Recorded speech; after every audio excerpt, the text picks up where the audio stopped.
Assalamualaikum warahmatullahi wabarakatuh. Nama saya Zela Aprilianti, NIM saya 1051904771. Saya akan menjelaskan tentang ketentuan umum dalam kewirausahaan. Yang pertama, kewirausahaan nasional adalah hal yang berkaitan dengan kewirausahaan dan kewirausahaan sosial dalam lingkup seluruh wilayah Indonesia. Yang kedua, wirausahaan adalah warga negara Indonesia yang memiliki kemampuan dalam mengenali dan mengelola dari serta sebagai peluang maupun sumber daya sekitarnya, serta kreatif untuk menciptakan nilai tambah bagi diri dan lingkungannya secara berkelanjutan.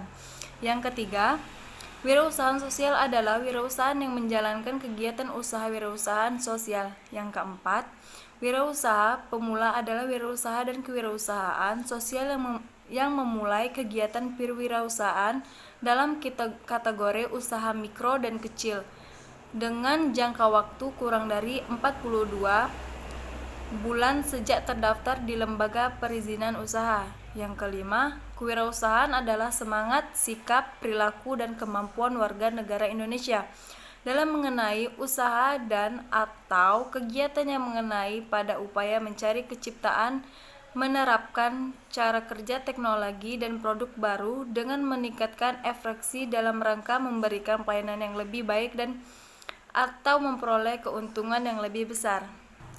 Yang keenam, kewirausahaan sosial adalah kewirausahaan yang memiliki visa misi dan untuk menyelesaikan adalah sosial dan atau memberikan perusahaan positif terhadap kesejahteraan masyarakat dan lingkungan melalui perencanaan, pembinaan, pengembangan, dan pemberdayaan yang memiliki dampak struktur dan mengantisipasikan kembali sebagai besar keuntungannya untuk mendukung misi tersebut. Yang ketujuh, rencana induk kewirausahaan sosial yang selanjutnya disebut RIKN adalah pedoman bagi pemerintah dan wirausaha dan dalam perencanaan dan pembangunan kewirausahaan nasional yang disuruh untuk jangka waktu tertentu dalam rangka penciptaan perundang-undangan perwirausahaan yang disebut oleh gugus tugas kewirausahaan nasional.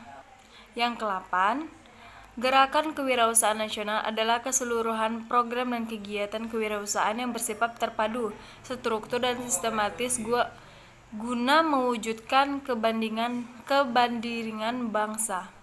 Yang ke-9, pendidikan wirausaha adalah proses pembentukan nilai, struktur, mental, dan karakter kewirausahaan yang terdiri atas pendidikan formal, normal, dan informal.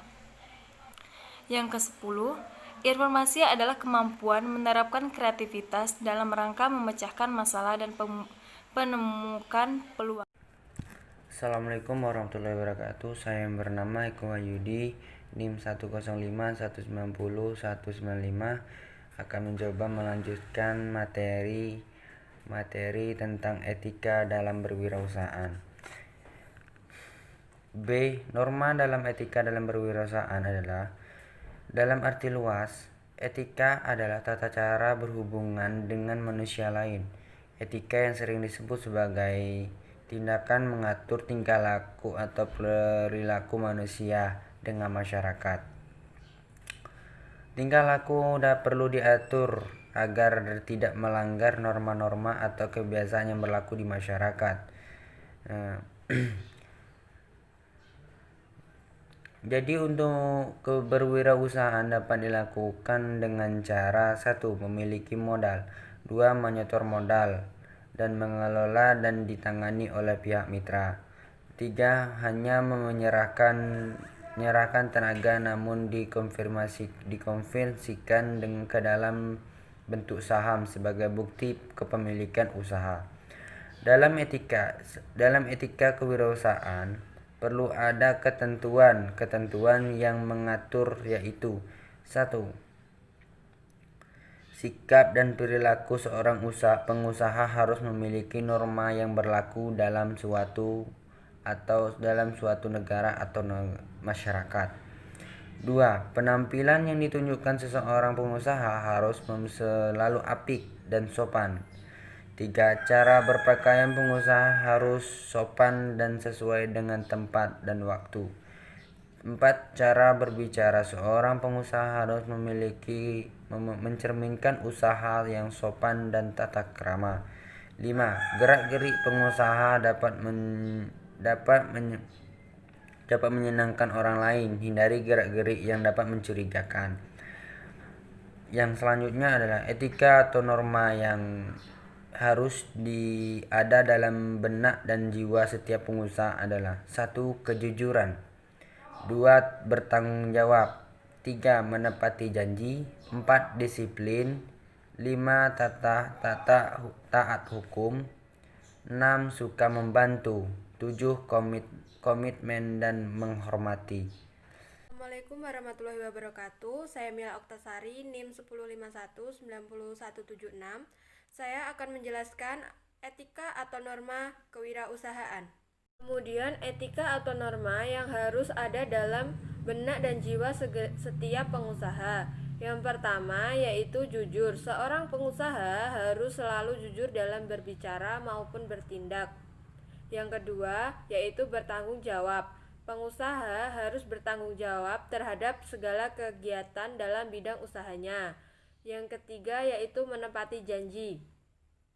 Pengusaha dituntut untuk selalu menepati janji, contohnya dalam hal pembayaran, pengiriman barang, dan lain sebagainya.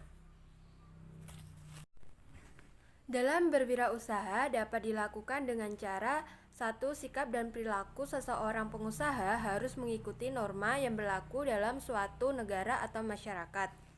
Yang kedua, penampilan yang digunakan seseorang pengusaha harus selalu bagus, sopan, terutama dalam menghadapi situasi cara-cara tertentu. Yang ketiga, cara berpakaian pengusaha juga harus sopan dan sesuai dengan tepat dan waktu tertentu. Yang keempat, cara berbicara pengusaha juga harus mencerminkan usahanya, seperti sopan, penuh tata krama, dan tidak menyinggung perasaan orang lain. Yang kelima, gerak-gerik pengusaha juga harus tidak boleh mencurigakan. Kewirausahaan dapat diartikan sebagai norma atau tindakan yang berpedoman untuk mengatur tingkah laku manusia atau masyarakat, baik dalam berperilaku buruk maupun baik. Yang keempat yaitu disiplin, misalnya dalam hal waktu pembayaran atau laporan kegiatan dalam usahanya. Yang kelima yaitu taat hukum. Pengusaha harus selalu patuh dan taat hukum yang berlaku, baik berkaitan dengan masyarakat maupun pemerintah. Yang keenam yaitu suka membantu. Pengusaha harus membantu berbagai pihak yang memerlukan bantuan. Yang ketujuh yaitu komitmen dan menghormati. Pengusaha dituntut untuk selalu komitmen dengan apa yang mereka jalankan dan menghargai komitmen dari pihak-pihak lain. Yang kedelapan yaitu mengejar prestasi. Pengusaha yang sukses harus selalu berusaha mengejar prestasi setinggi mungkin. Tujuannya agar pengusaha dapat terus bertahan dalam waktu ke waktu. Assalamualaikum warahmatullahi wabarakatuh. Saya Lia Lestari, NIM 1051901714. Di sini saya akan membahas materi yang terakhir, yaitu tujuan dan manfaat etika wirausaha. Tujuan etika wirausaha yaitu harus sejalan dengan tujuan perusahaan. Adapun tujuan dan manfaat etika wirausaha yaitu seperti untuk persahabatan atau pergaulan. Nah, di sini artinya disuruh untuk meningkatkan keakraban, seperti keakraban antara penjual dan pembeli, ataupun meningkatkan keakraban antara sesama si penjual. Nah, yang kedua yaitu menyenangkan orang lain. Nah, di sini dalam artian seperti memberikan pelayanan yang baik terhadap si pelanggan, sehingga pelanggan merasakan senang dan merasa puas dengan pelayanan yang ada. Yang ketiga yaitu membujuk pelanggan. Nah, di sini untuk membujuk pelanggan tentunya sangat sulit, namun dilakukan dengan berbagai cara, yaitu seperti memberikan diskon terhadap pelanggan sehingga pelanggan selalu tertarik. Dan yang keempat yaitu untuk mempertahankan pelanggan. Nah, di sini juga hal yang tersulit. Namun di sini contohnya itu seperti membuktikan kepada para pelanggan tersebut bahwasannya produk yang ditawarkan tersebut memang produk unggul, sehingga mereka selalu bertahan atau selalu untuk membeli produk tersebut. Dan yang kelima yaitu membina hubungan. Nah, setiap hubungan yang sudah berjalan tentunya harus dibina, seperti untuk menghindari adanya konflik dan selanjutnya yaitu adanya menjaga kejujuran dan memelihara janji, adanya kesetiaan, keadilan. Nah, di sini dalam konsep keadilan yaitu harus adil terhadap sesama orang ataupun terhadap si pembeli maupun mereka di kalangan masyarakat atas maupun di kalangan masyarakat bawah, artinya mereka dianggap sama. Yang selanjutnya yaitu suka membantu orang lain, menghormati orang lain, bertanggung jawab. Dalam artian bertanggung jawab yaitu seperti adanya produk yang tidak layak dipakai, namun di sini untuk penjual yaitu memang harus bertanggung jawab. Dan yang ke-13 yaitu mengejar keuntungan yang wajar. Nah, di sini artinya yaitu tidak melakukan curang, namun melakukan penjualan atau melakukan wirausaha dengan kaidah-kaidah yang memang sudah ada ketentuannya dan tidak melenceng dari akan hal tersebut. Baiklah, sekian, terima kasih. Wassalamualaikum warahmatullahi wabarakatuh.